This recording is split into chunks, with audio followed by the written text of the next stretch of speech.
तर चला आज निघालो आम्ही आमच्या सासरला आणि यशवी आमची पहिल्यांदा बसनं प्रवास करणार आहे बरं का। एकदम मस्त ती झोपली होती आणि घरी झोपली ना तर थोडासा आवाज झाला की लगेच उठत होती। नाही ते बघा एवढ्या गर्द्यामध्ये एवढी छान झोपली होती।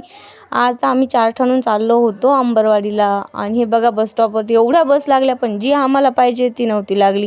अर्धा तास बसचा वाट बघून बघून आखर ही बस लागली आणि आम्ही बसमध्ये बसलो।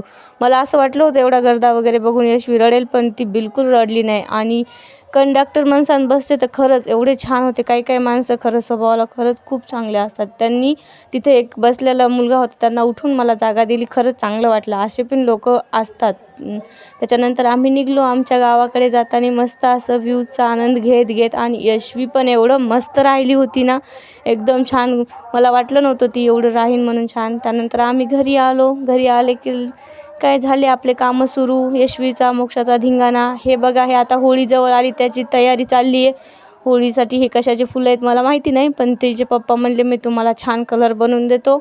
आणि मोक्षदाची फ्रेंड आणि तिचे पप्पा हे असला कलर बनवत होते आणि मस्त असा कलर बनवून त्याचा रेडी होत होता। तोपर्यंत मी आवरून घेतलं माझं। Thank you for watching. आणि खरंच ते कशाचा कलर बनवताय ते मला पण सांगा, मला काही माहिती नाही आणि मला आठवण पण नाही त्यांना विचारायची कशाचं आहे। तुम्ही कमेंटमध्ये नक्की सांगा। Thank you for watching, bye.